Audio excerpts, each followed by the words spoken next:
بسم اللہ الرحمن الرحیم ولا تغر اخاک المسلم ولا تلعب ولا تلهو مع اللاهين ولا تقل للقصير يا قصير تريد بذلك عيبا۔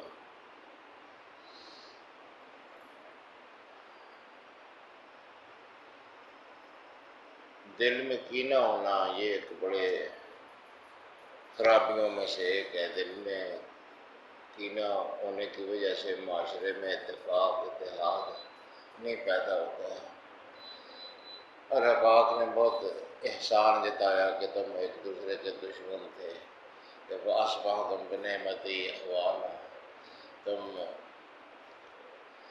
اس کی نعمت اور اس کے احسان سے ایسا تم میں ماحول پیدا ہو گیا کہ تم بھائی بن گئے۔ انما المؤمنون اخوہ، مومن سارے بھائی ہیں۔ تو ایک بھائی کو دوسرے بھائی کے خلاف دل میں کوئی کینہ یا بغض نہیں رکھنا چاہیے، یہ اخوت کا تقاضا ہے۔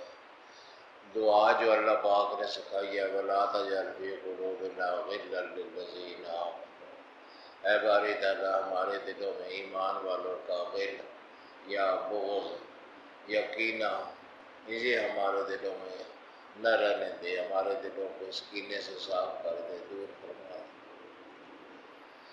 تو یہ کسی کے بارے میں دل میں نفرت کا ہونا یا کسی کو برا سمجھنا یا کسی کی برائی چاہنا، یہ سارے کینے کی مختلف اقسام ہیں۔ حضرت معظم کو کسی برخوردار مکتوبات میں خط ہے کہ کسی نے لکھا کہ میرا جو ہمسایہ ہے وہ مجھے بہت تنگ کرتا ہے اور بہت اس سے مجھے اعزار دکھ پہنچتا ہے، تو اس کے لیے میں اس کے لیے بہت بد دعائیں کرتا ہوں، مگر کوئی بد دعا بھی قبول نہیں ہوتی ہے اس کے بارے میں۔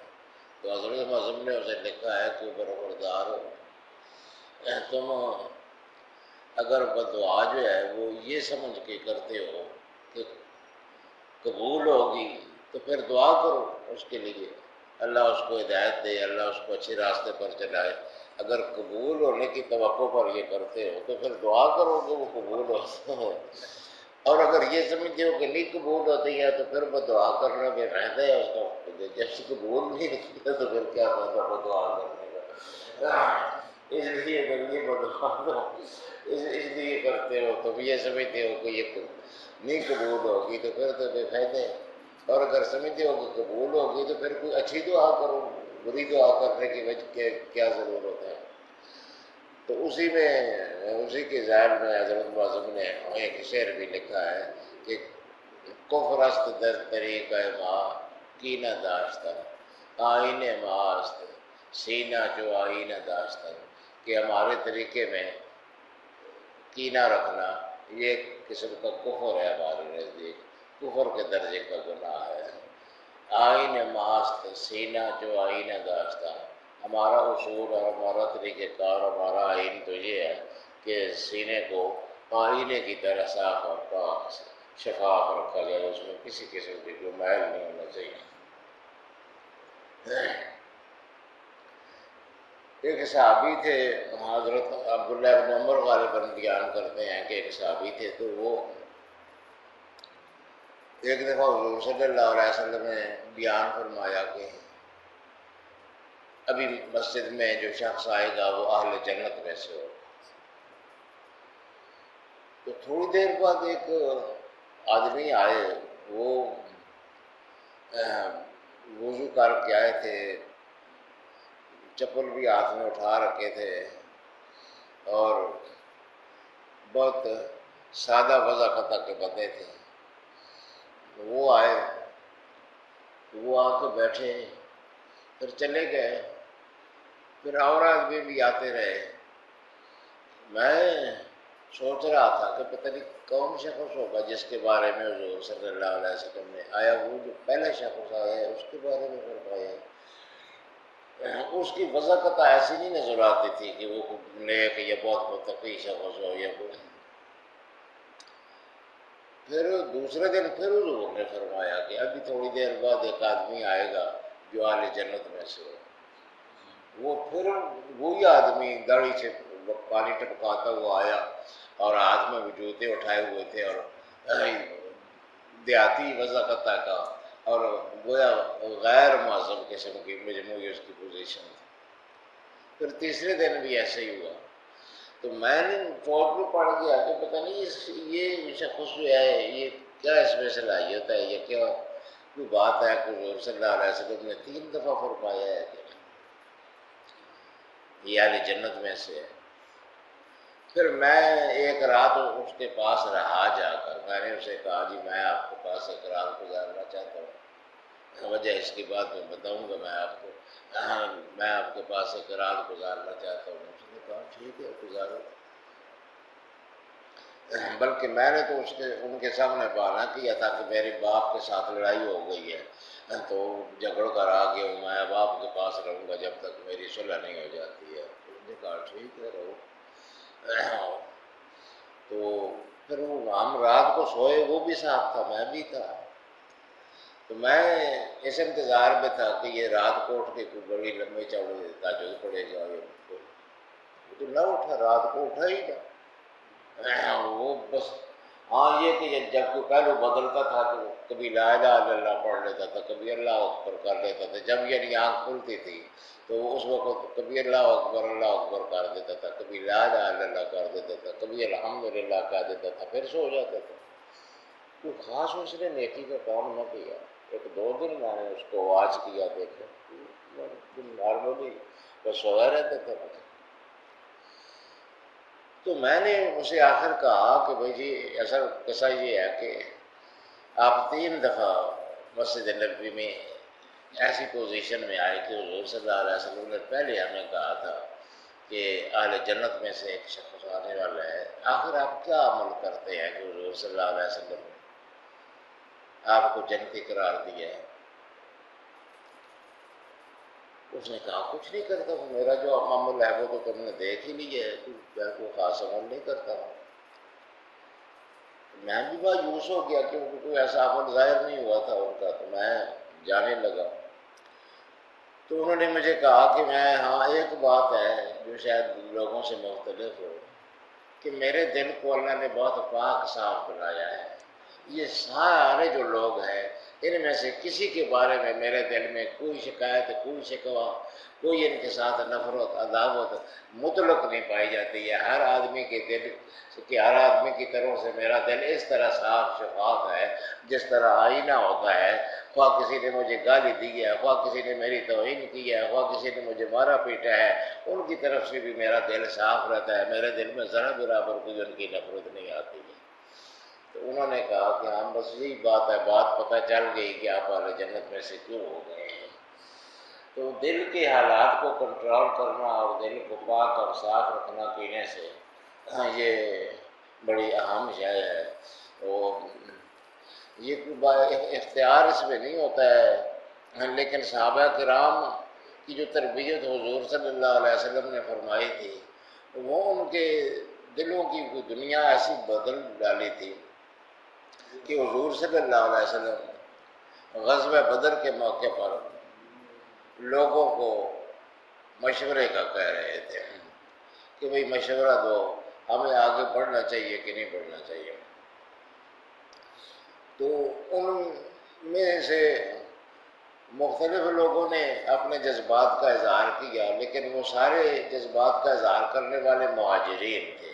اصل میں مہاجرین جو ہیں یہ جو قریش تھے مکے کے، تو یہ بڑے زبان آور تھے، فصیح تھے، انصار میں اتنی صلاحیت نہیں تھی گفتگو کرنے کی، تو اس لیے وہ خاموش رہے۔ لیکن حضور صلی اللہ علیہ وسلم بار بار فرما رہے تھے کہ اشیروا علیہ، مجھے مشورہ دو، ہمیں جاننے آگے جانا چاہیے یا یہیں پر یا کوئی اور بندوبست کرنا چاہیے۔ تو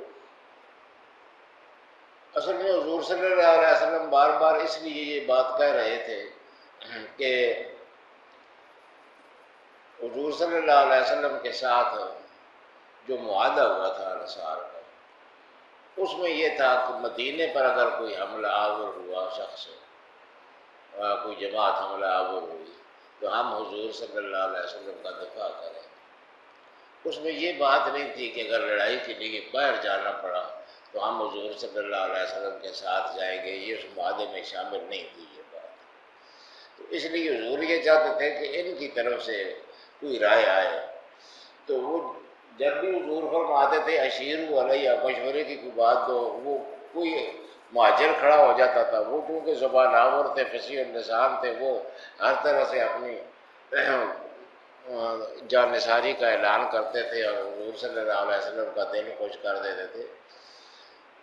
تو بہرحال حضور کے بار بار کہنے پر حضرت سعد رضی اللہ تعالیٰ عنہ اٹھے، انہوں نے کہا کہ یا رسول اللہ ہمیں ایسا معلوم ہوتا ہے کہ شاید آپ ہماری رائے جاننا چاہتے ہیں۔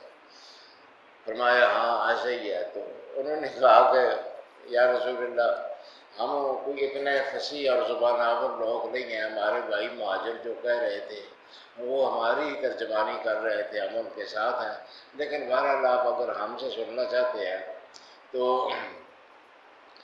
وہ انہوں نے لمبی تقریر کی۔ انہوں نے کہا کہ یا رسول اللہ ہم جو ہے وہ آپ پر ایمان لائے ہیں اور آپ کو اپنا نبی اور رسول مانا ہے، تو ہم آپ کی ایسی اطاعت کریں گے اور ایسا ساتھ دیں گے کہ آپ کی آنکھیں ٹھنڈی ہو جائیں گی یا رسول اللہ۔ اور یا رسول اللہ ہم آپ کو یہ بتائیں کہ ہماری اب دوستی اور تعلق کا دار و مدار آپ کی ذات ہے، شل ہے بالا من شیتا وقتا ہے بالا من شیتا۔ یا رسول اللہ آپ جس سے قطع تعلق کریں وہ ہمارا قریبی بھائی ہو، باپ ہو، جس سے آپ قطع تعلق کر لیں ہمارا اس کے ساتھ قطع تعلق منقطع ہے۔ اور شل ہے بالا من شیتا، اور جس کے ساتھ آپ تعلق قائم کریں، آپ جس کو اپنا دوست کہتے ہیں وہ ہمارا خواہ زمانوں کا دشمن ہو، خاندانی دشمن ہو، آپ نے اس کو دوست کہہ دیا، ہماری بھی ساری دشمنیاں ختم ہو گئی، وہ ہمارا بھی دوست ہو گئی۔ تو میں کہتا ہوں کہ اس طرح انہوں نے حضور صلی اللہ علیہ وسلم نے لوگوں کا تزکیہ کیا تھا کہ ان کے دلوں میں جو کیفیت تھی وہ حضور صلی اللہ علیہ وسلم کے روح زیبا کو دیکھتے تھے کہ کیا بات آپ کو پسند آئی ہے، ہم بس وہ آپ خاندانی دشمن ہو، حضور صلی اللہ علیہ وسلم نے اس کو قبول کر لیا، وہ ایمان لے آیا یا آپ نے اس کو اچھا کہہ دیا، بس انہوں نے ساری عداوتیں وغیرہ ختم کر دیں۔ اس کے یعنی دل اس طرح سے ہو گئے تھے کہ وہ حضور صلی اللہ علیہ وسلم کی منشا کرتے رہتے تھے۔ انہوں نے یہ بھی کہا تھا کہ یا رسول اللہ جب لڑائی ہوگی نا تو ہم آپ کے آگے لڑیں گے، ہم آپ کے پیچھے لڑیں گے، ہم آپ کے دائیں لڑیں گے اور ہم آپ کے بائیں لڑیں گے، اور جب تک ہماری جانوں میں کوئی رمق باقی ہے یا رسول اللہ آپ تک دشمنوں کو نہیں پہنچنے دیں گے، اور آپ ہماری جانثاری دیکھ کر یا رسول اللہ خوش ہو جائیں گے۔ تو بہرحال یہ کیفیت پیدا کر دی تھی حضور صلی اللہ علیہ وسلم نے۔ وہ میں نے اس حوالے سے ذکر کیا یہ بات کہ وہ دل ان کے پاک صاف ہو گئے تھے، ان کے دلوں میں کوئی کینہ نہیں رہا تھا، کوئی بغض عداوت نہیں رہی تھی۔ وہ عرب ایک دوسرے کے ساتھ سخت دشمن تھے، ایک دوسرے کے ساتھ لڑائیاں زمانوں تک چلتی رہتی تھی۔ ایک لڑائی جو ہے وہ 40 سال تک چلتی رہی، جس کی بنیاد یہ تھی کہ ایک آدمی نے کسی کی اونٹنی پر تیر چلا دیا تو وہ اونٹنی زخمی ہو گئی تھی، پھر وہ اونٹنی والے آ گئے کہ اس نے زخمی کیوں کیا، بس وہ جنگ چھڑی 40 سال تک چھڑی رہی، سینکڑوں آدمی اس میں ہلاک ہو گئے۔ بنیاد صرف یہ تھی کہ تیر مارا تھا ایک آدمی نے اونٹنے کو۔ تو اس قسم کے لڑاکے لوگ تھے، ان کو اس طرح پاک صاف کیے ان کے دل کہ یہ بھائیوں جیسے ہو گئے۔ یعنی قرآن کریم نے ذکر کیا ہے کہ فَأَصْبَحْتُم بِنِعْمَتِی إِخْوَانًا، تم جو ہے بہت لڑنے والے اور جھگڑنے والے لوگ تھے، لیکن اللہ نے تم پر کرم کیا ہے تو تم وہ بھائی بھائی ہو گئے ہو۔ تو اللہ کا کرم تو وہ حضور صلی اللہ علیہ وسلم کی کوششوں کا مرہون منت ہے۔ آپ نے ایسی کوششیں کی کیونکہ خود آپ کا کردار یہ تھا کہ دشمنوں کے ساتھ بھی دشمنی نہیں کرتے تھے، یعنی دشمنوں کے لیے بھی دعائیں کرتے تھے. پھر وہ صحابہ کرام اسی سسٹم کو دیکھتے رہتے تھے تو ان کے ذہن جو ہے وہ یہ کہنے کی ضرورت نہیں پڑتی تھی، چونکہ حضور صلی اللہ علیہ وسلم کے ساتھ محبت تھی، آپ کی جوش ہے تھی، وہ ان کو پسند تھی، تو حضور صلی اللہ علیہ وسلم کا طرز عمل جو تھا وہ اس کو اپنانے کی کوشش کرتے تھے، اس لیے وہ بھی اسی طرح ہو گئے تھے. تو اصل میں یہ حضور صلی اللہ علیہ وسلم کے کام سے ہیں، ان کی جدوجہد ہے، ان کو دیکھ کر پھر بڑے بڑے دشمن بھی جو ہیں وہ رام ہو جاتے تھے. یہ عرب جو ہے یہ کسی ادب آداب کے پابند نہیں تھے، ان کو ادب کا پتہ ہی نہیں تھا، کیونکہ یہ کبھی کسی کے ماتحت رہے ہی نہیں ہیں، کسی حکومت کے ماتحت، کسریٰ کے ماتحت یا قیصر کے ماتحت یا کسی بادشاہ کے ماتحت، یہ کوئی نہیں مسئلہ. سردار ہوتے تھے تو وہ بھی تھوڑے تھوڑے قبیلوں کے سردار ہوتے تھے، اور سرداروں کے ساتھ بھی ان کا وہ معاملہ نہیں ہوتا تھا کہ وہ سردار ان سے کوئی اپنی بات منوا لے، بس براہ رام سا ایک انتظامی سے سربراہ ہوتا تھا، باقی معاملات میں خود مختار ہوتے تھے، کسی کے بات مانتے نہیں تھے. تو اسی لیے ایسے لوگوں کو مسخر کرنا بہت مشکل کام تھا. ادھر وہ موسیٰ علیہ السلام میں جو حضور صلی اللہ علیہ وسلم کے ساتھ ہم آہنگیاں پائی جاتی ہیں، جس وجہ سے قرآن کریم نے ان کا بہت زیادہ ذکر کیا ہے، اس میں ایک ہم آہنگی یہ بھی ہے کہ دونوں کو ایسے امتی ملے تھے جن کو قابو کرنا بہت مشکل تھا. وہ جو تھے بنی اسرائیل، وہ صدیوں سے غلام چلے آتے تھے، غلامی ان کی رگ رگ میں رچی بسی ہوئی تھی. اسے اور غلامی کے ساتھ جو لازمی نتائج ہیں، بزدلی، کم ہمتی وغیرہ، وہ ان میں پائی جاتی تھی. وہ اس درجے کے کم ہمت لوگ تھے کہ وہ اپنے پیغمبر کو یہ بات کہتے ہیں کہ اذهب انت وربك فقاتلا انا هاهنا قاعدون، آپ اور آپ کا رب جائے لڑیں. وہ جس شہر کا آپ کہہ رہے ہیں کہ یہ فتح ہو جائے گا، ہو سکتا ہے فتح ہو جائے، لیکن وہاں ان فیہا قوما جبارین، وہ بڑے ظالم قسم کے لوگ ہیں، ہم ادھر جانے اور ان کا مقابلہ کرنے کے لیے تیار نہیں ہیں. اذهب انت وربك، آپ جائے اور آپ کا رب جائے، آپ دونوں لڑائی کریں، تو وہ جب آپ کو فتح ہو گئی تو پھر ہم بھی آ جائیں گے پیچھے. اس بات کا غزوہ بدر کے وقت پر ایک صحابی نے حضرت مقداد نے حوالے بھی دیا تھا کہ یا رسول اللہ، ہم کو موسیٰ علیہ السلام کی امتی ہیں کہ آپ سے کہیں گے کہ آپ جائیں اور آپ کا رب جائے اور لڑے، ہم یہاں بیٹھے ہوئے ہیں. یا رسول اللہ، ہم آپ کی امتی ہیں اور ہم آپ کے حکم پر، ہر حکم پر لبیک کہیں گے. آپ ہمیں کہیں کہ وہ برق اور غماد چلے جاؤ، ہم دوڑ پڑیں گے بغیر اس کے کہ وہ کیوں جانا ہے، یہ جانے بغیر کہ کیوں جانا ہے یا کیوں وہاں پہنچنا ہے. آگ جل رہی ہو اور آپ کہیں کہ اس میں چراغ لگا دو، ہم لگا دیں گے. تو یا رسول اللہ، ہم تو آپ کے ہر حکم کی اطاعت کرنے والے لوگ ہیں، ہم موسیٰ کی امتی نہیں ہیں. تو بہرحال موسیٰ کی امتیوں میں یہ بات پیدا تھی. اب ان کو کھڑا کرنا فرعون کے مقابلے میں یہ ایک بڑا مشکل کام تھا. تو اس کے لیے پھر وہ موسیٰ علیہ السلام جیسا سخت آدمی چاہیے تھا. وہ مار پیٹ کے کسی کو عصا کے ساتھ مارتے تھے. عصا نہ ہو تو کلیمی یا کار بھی بنیاد. علامہ اقبال نے کہا عصا پاس نہ ہو تو پھر کلیمی ایک فضولی کام، عصا نہ ہو تو کلیمی یا کار بھی بنیاد. تو ان کے پاس عصا تھا.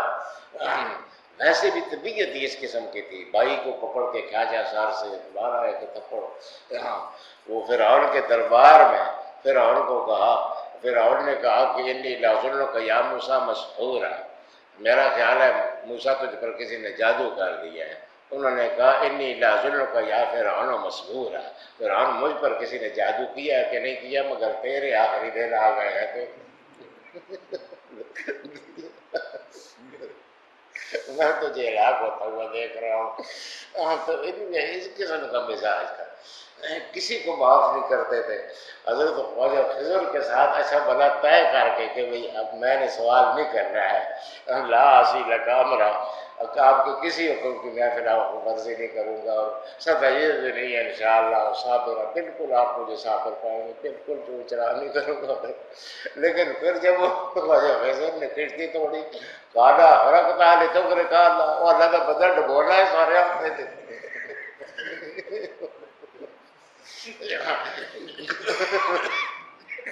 لقد جئت شیئا نکرا، تو بڑا غلط کام کیتا ہے۔ پھر بعد میں وہ جب وہ بچے کا مسئلہ ہوا اس میں بھی یہی کہا قتلت نفسا زکیۃ بغیر نفس، اچھا پاک دامن بچا بغیر کسی گناہ کے خام ہوا مار ڈالا۔ لقد جئت شیئا نکرا، یہ کتنا غلط کام کیا تو نے۔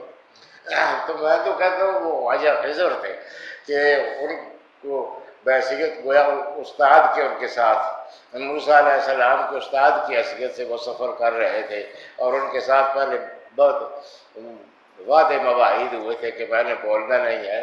ان کے ساتھ موسیٰ علیہ السلام کا یہ رویہ، اور کوئی ہوتا تو اس کو مارتے موسیٰ علیہ السلام پکڑ کے جی۔ ان کا مزاج ہی اس قسم کا۔ حضور صلی اللہ علیہ وسلم فرماتے ہیں کہ میں شب معراج گیا تو ادھر ایک جگہ پر شور مچا ہوا تھا، اور کوئی آدمی بہت اونچی آواز سے کوئی باتیں کر رہا تھا۔ میں نے جبریل امین سے پوچھا کہ جبریل یہ کون اتنی اونچی آواز میں لگ رہا ہے؟ انہوں نے کہا کہ موسیٰ علیہ السلام۔ میں نے کہا اچھا یہ کیا شور مچایا ہوا ہے، انہوں نے کیا کہہ رہے ہیں اور کس کے ساتھ ان کی بات یہ چل رہی ہے؟ انہوں نے حضرت جبریل نے کہا کہ یہ حاج جو رب وہ رب کے ساتھ جھگڑ رہے ہیں، رب کے ساتھ ان کا جھگڑا چل رہا ہے۔ تو حضور صلی اللہ علیہ وسلم تو بہت رضا بالقضاء والے اور بہت تواضع انکساری والے بندے تھے، وہ بہت حیران ہوئے اس بات پر۔ انہوں نے کہا ابا جو حاج و رب رب کے ساتھ بھی حضرت موسیٰ علیہ السلام جھگڑتے ہیں اور اس طرح کی باتیں کرتے ہیں؟ حضرت جبریل نے کہا کہ آج یہ اللہ کو پتہ ہے ان کی طبیعت کا، اس لیے وہ درگزر فرمائے رکھتا ہے، ان کی باتیں سنتا رہتے ہیں۔ بڑے ڈانڈے پیغمبر ہیں۔ انہیں کے بارے میں وہ بخاری کی حدیث ہے کہ ملک الموت کو تھپڑ مارا اور اس کی آنکھ نکل گئی ہے۔ تو وہ ملک الموت کو اس کو پتہ نہیں تھا کہ میں کسی بڑی شہر کے پاس جا رہا ہوں۔ اس نے کوئی بیٹھا آ کے ان کو ڈسٹرب کیا۔ وہ موسیٰ علیہ السلام اس وقت کوئی اللہ کے ساتھ تعلق کی کیفیت میں تھے، وہ ڈسٹرب کرنا ان کو ناگوار گزرا۔ انہوں نے کیا کہ تھپڑ مارا، ملک الموت جیسے طاقتور فرشتے کی آنکھ نکل گئی۔ لیکن لاڈلوں کی باتیں کیا ہوتی ہیں؟ وہ ملک الموت نے شکایت کی بارگاہ رب العزت میں، ہم اب اس آنکھ کی یا فرشتے کی آنکھ نکلنے کی کیفیت نہیں سمجھ سکتے ہیں کیونکہ ہمیں تو فرشتہ نظر نہیں آتا، لیکن بہرحال ملک الموت نے وہ شکایت کی کہ باری تعالیٰ میری آنکھ جو ہے نکل گئی ہے، اس وجہ سے موسیٰ علیہ السلام نے مجھے اس طرح تھپڑ مارا ہے۔ تو اللہ پاک بجائے اس کے کہ کوئی موسیٰ علیہ السلام پر ڈانٹ ڈپٹ کرتا کہ بھئی اس میرا قاصد تھا، میرا بھیجا ہوا تھا، اس کے ساتھ تم نے یہ سلوک کیا ہے، بجائے ان پر خفا ہونے کے ملک الموت ہی کو کہا کہ اچھا پھر جا کر اس سے پوچھو کہ اس کی رضا کس میں ہے، کس چیز میں وہ خوش آئے گا، اور ایک بیل لے جاؤ ساتھ، اس کے پاس کھڑا کرو اور اسے کہو کہ اگر وہ فی الحال نہیں مرنا چاہتا ہے تو اس بیل پر ہاتھ پھیر دے، جتنے بالوں پر اس کا ہاتھ لگے گا اتنی اس کی عمر بڑھا دی جائے گی۔ یعنی یہ اتنے لازمین یا لاڈلے اللہ پاک کے۔ بہرحال وہ بیل لا کے کھڑا کیا ملک الموت نے، تو اس وقت وہ موسیٰ علیہ السلام اپنی اس جلالی کیفیت سے نکل آئے تھے۔ انہوں نے کہا کہ میں وہ بیل پر ہاتھ پھیروں گا اور بہت سارے بال اس کے نیچے آ جائیں گے ہزاروں سال، تو پھر اس کے بعد کیا ہوگا؟ کہا جی پھر موت ہے، موت تو کل نفس ذائقۃ الموت۔ آپ بالوں پر ہاتھ پھیر دیں، وہ بال نیچے 10,000 سال آ جائے، لاکھ آ جائے، اتنی عمر تو بڑھ جائے گی، لیکن بہرحال جب وہ ختم ہوگی تو پھر آخر موت ہی ہے۔ اور میں جب مرنا ہی ہے تو پھر اتنا انتظار کیا کرنا، ہم ابھی سے تیار ہیں مرنے کے لیے۔ تو اچھا، تو میں یہ کہہ رہا تھا کہ ان لوگوں کو اٹھانا اور فرعون کے مقابلے میں کھڑا کرنا جو یہ کہیں کہ آپ جائے اور آپ کا رب جائے، ان کو آخر کھڑا کر دیا انہوں نے مقابلے میں، لیکن بڑی محنت کی۔ یعنی ان گھٹیا اور کم ہمت لوگوں کو فرعون جیسے بڑی طاقت کے مقابلے میں کھڑا کرنا، یہ موسیٰ علیہ السلام کا بڑا کارنامہ ہے۔ حضور صلی اللہ علیہ وسلم کو جو لوگ ملے یہ وہ لوٹ تھے، یہ پرلے درجے کے سرکش، نافرمان، اطاعت کا انہیں پتہ ہی نہیں تھا غلامی کا یا دوسرے کی بات ماننے کا کوئی تصور ہی نہیں تھا. ہر آدمی اپنی مرضی میں مختار تھا، اور دوسرے نے اس کی بات نہ مانی تو اس کے ساتھ لڑائی ہے اور جھگڑا ہے اور مار کٹائی ہے. ایسے لوگوں کو مسخر کرنا اور مطیع کرنا، اس کے لیے وہ حضور صلی اللہ علیہ وسلم کی رحمت والی طبیعت جو ہے وہ کام آئی. لوگوں سے مارے کھائیں، زخمی ہوئے، لہولہان ہوئے، ان کے لیے دعائیں کرتے رہے. آخر وہی جو بہت سخت دل لوگ تھے اور پتھروں سے زیادہ سخت دل تھے، ایسے نرم ہوئے کہ صحابہ کرام کہتے ہیں کہ حضور صلی اللہ علیہ وسلم کے سامنے ہم بیٹھے ہوتے تھے کأن علی رؤوس الطیر، تو ہماری یہ کیفیت ہوتی تھی کہ جیسے ہمارے سروں پر پرندے بیٹھے ہوئے ہیں کہ ہم ذرا سارے لائیں گے تو اڑ جائیں گے. اس طرح سے ہم مساکن ہو کر حضور صلی اللہ علیہ وسلم کی خدمت میں بیٹھ جایا کرتے تھے. تو بہرحال یہ ان کے پہلے دل پاک صاحب کیے، پھر اس کا اثر ان کی ظاہری اعمال پر ہوا.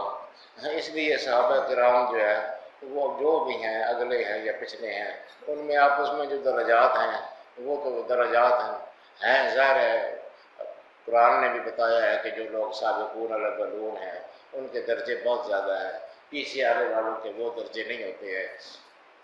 حضرت علی کرم اللہ وجہ، حضرت عثمان، حضرت عمر، حضرت ابوبکر، یہ سابقون الاولون میں لوگ ہیں. حضرت معاویہ اور ابو سفیان وغیرہ یہ بہت بعد کے لوگ ہیں. کوئی ان کے ساتھ مقام مرتبے کی نسبت ہی کوئی نہیں ہے. کہاں حضرت علی وہ جو بچے تھے تو حضور کا ساتھ دینا شروع کیا اور آخر دم تک ساتھ رہے. کہاں معاویہ جو آخری زمانے میں اسلام لائے، جب فتح مکہ کے بعد کوئی صورت نہیں تھی، اسلام نہ لانے کا کوئی امکان نہیں تھا، اس وقت امکان لائے، اس وقت اسلام لائے. تو یہ درجے کے اعتبار سے تو مساوی نہیں ہو سکتے ہیں. لیکن بہرحال جو آدمی صحابیت سے مشرف ہو گیا، خود قرآن کریم نے یہ کہا کہ لا یستوی منکم من انفق من قبل الفتح وقاتل، جو لوگ فتح مکہ سے پہلے ایمان لائے اور انہوں نے لڑائیاں کی، وہ اور وہ لوگ جو بعد میں ایمان لائے، یہ برابر نہیں ہو سکتے ہیں. اس لیے کوئی آدمی حضرت علی کو کا حضرت معاویہ یا حضرت ابو سفیان کے ساتھ اس حوالے سے تقابل کرے کہ ان کے مرتبے میں ان کو برابر کرنے کی کوشش کرے، تو یہ تو ایک حماقت ہے اور اس کا قرآن حدیث سے کوئی تعلق نہیں ہے اس نظریے کا. لیکن یہ کہ قرآن کریم ہی نے یہ بتایا کہ یہ برابر تو نہیں ہے، لیکن جو بعد میں آئے ہیں یا پہلے آئے ہیں، کلم وعد اللہ الحسنی، سب کے ساتھ اللہ نے اچھے انجام کا وعدہ کیا ہوا ہے. اس لیے معاویہ ہوں کہ علی ہوں، دونوں اللہ کے نزدیک ان لوگوں میں شامل ہے جن کے ساتھ اچھائی کا وعدہ کیا گیا ہے. اس لیے درجے میں تو ان کے ساتھ ہم مرتبہ نہیں ہو سکتے ہیں، لیکن نجات اخروی کے اعتبار سے اور حسنہ یا اچھے انجام کا جو وعدہ ہے اس میں ان کے ساتھ وہ شامل ہیں. اس لیے صحابہ کرام میں یہ عقیدہ تو رکھنا چاہیے کہ ان میں درجات کا تفاضل ہے. لیکن جو صحابہ کے بارے میں علماء نے فرمایا صحابہ تو کلہم عدول، صحابہ جو ہیں وہ سارے کے سارے عادل ہیں. یہ جو ہمارے اسماء الرجال کا ایک پورا علم ہے کہ یہ روات کے حالات پر بحث کرتے ہیں کہ یہ راوی جھوٹ بولتا تھا یا یہ کرتا تھا یا وہ کرتا تھا یا سچا تھا، یا اس حالات کا تجزیہ کرتے ہیں. اور بڑا پورا علم ہے جو مسلمانوں کی ایجاد ہے جن میں اسماء الرجال، جس کی وجہ سے ہم ہر حدیث کے بارے میں یہ معلوم کر سکتے ہیں کہ یہ حدیث کس معیار کی ہے، کیونکہ اس کے راوی کے حالات لکھے ہوئے ہیں. پتہ ہے کہ یہ سچا تھا، جھوٹا تھا، کیسا تھا. بڑی محنت کی ہے اس سلسلے میں. یہ صرف مسلمانوں کا خاص علم ہے جو علم اسماء الرجال کہلاتا ہے. تو ان اسماء الرجال والوں نے صحابہ کرام کے بارے میں بحث نہیں کرتے ہیں، وہ یہ اس کے بارے میں طے کر دیا کہ صحابہ تو کلہم عدول، صحابہ جو ہے وہ سارے کے سارے سچے ہیں، عادل ہیں، منصف ہیں، ان سے جھوٹ وغیرہ کی کوئی توقع نہیں کی جا سکتی ہے. تو بہرحال یہ فتح مکہ کے بعد مسلمان ہونے والے اور پہلے اسلام لانے والے درجے میں تو برابر نہیں ہو سکتے ہیں، وہ پہلے والوں کا درجہ بہت زیادہ ہے. لیکن حضور صلی اللہ علیہ وسلم کی صحبت مل گئی تو بس یہ ایک ایسا شرف ہے کہ جو شرف اسی کو حاصل ہوتا ہے جو اس زمانے میں تھا. جن آنکھوں نے اس کا سونا مکھڑا دیکھا اور یار کا چہرہ دیکھا، پھر بعد کی آنکھیں جو ہے وہ خواہ کتنی ہی نیک ہو جائے، خواہ غوث اعظم ہو جائے، خواہ امام ابو حنیفہ ہو جائے، وہ ان کے ساتھ درجے میں نہیں مل سکتے۔ تو ایک آدمی نے وہ حضرت امام شافعی سے پوچھا، یا حضرت، ہاں امام شافعی سے غالباً کسی نے پوچھا، امام شافعی اہل بیت کے ساتھ بہت زیادہ محبت رکھنے والے شخص ہیں، وہ اس بنا اس حد تک کہ انہیں بعض لوگ رافضی بھی کہتے تھے حب اہل بیت کی وجہ سے۔ ان کا ایک شعر بھی ہے، ان کان رفضا حب آل محمد فلیشہد الثقلان انی رافض، اگر آل محمد کے ساتھ محبت رکھنے کی وجہ سے آدمی رافضی ہوتا ہے تو ساری دنیا کو معلوم ہونا چاہیے کہ میں رافضی ہوں۔ تو یہ بہت زیادہ محب آل بیت کی بڑی تعریف کرتے تھے۔ ان سے کسی نے پوچھا کہ جی حضرت معاویہ افضل ہے یا عمر ابن عبدالعزیز افضل ہے؟ عمر ابن عبدالعزیز بڑے عادل، بڑے حکمران، لیکن صحابی نہیں ہیں، بعد کے آدمی ہیں۔ تو کسی نے پوچھا کہ معاویہ افضل ہے یا عمر ابن عبدالعزیز؟ تو فرمایا یہ جو تو نے سوال کیا ہے نا، میرے رونگٹے کھڑے ہو گئے، اور کن دو آدمیوں کو تو نے مقابلے میں لا کھڑا کیا ہے، کہاں معاویہ اور کہاں عمر ابن عبدالعزیز؟ حضور صلی اللہ علیہ وسلم کے ساتھ سفر کے دوران معاویہ کے گھوڑے کے سموں سے جو خاک اڑتی تھی وہ بھی عمر ابن عبدالعزیز سے آزاد درجات کو۔ تو یہ نسبت کی بات ہے، تعلق کی بات ہے، درجات تو اپنے ہوتے ہیں، لیکن بہرحال جس کو رسول اللہ کے ساتھ نسبت ہوگی، تعلق ہو گیا، اس کا احترام ہم پر لازم ہے۔ تو وَلَا تَجْعَلْ فِي قُلُوبِنَا غِلًّا لِّلَّذِينَ آمَنُوا، اللہ پاک نے یہی ہمیں تعلیم دی ہے کہ باری تعالیٰ ہمارے دلوں میں ان لوگوں کا جو ایمان لائے ہیں ان سے کسی قسم کا حسد، ان کے بارے میں کوئی نفرت، کوئی کینہ، کوئی بغض، کوئی عداوت ہمارے دلوں میں نہ کرنا۔ واغفر لنا، اور ہمیں بخشنا۔ تو دعا فرمائے اللہ پاک ہمارے دلوں کو پاک صاف کرے، کینہ، بغض، حسد اور ساری بری صفات جو ہیں، لالچ، نفرت وغیرہ، ان سب سے ہمارے دلوں کو پاک صاف کرے، اور ہمارے دلوں میں محبت، ہمارے دلوں کو آئینہ بنا دے، شفاف آئینہ بنا دے، اس سے ہر برائی کو اللہ پاک دور کر دیا، اس کو پاک اور صاف شفاف کر۔ پہلے لوگوں کے بارے میں اچھے تصورات ہمارے دلوں میں، ہمارے ذہنوں میں اللہ پاک ڈالی، اور ہمارے اگر کوئی نفرتیں ہیں بھی پہلوں کے یا موجودہ دوستوں، احباب اور رشتہ داروں کے ساتھ اگر کوئی کینہ ہے، کوئی نفرت ہے، کوئی حسد ہے، اللہ پاک دور فرمائے اور ہمارے دلوں کو پاک صاف کرے۔ وصلی اللہ علیہ سیدنا محمد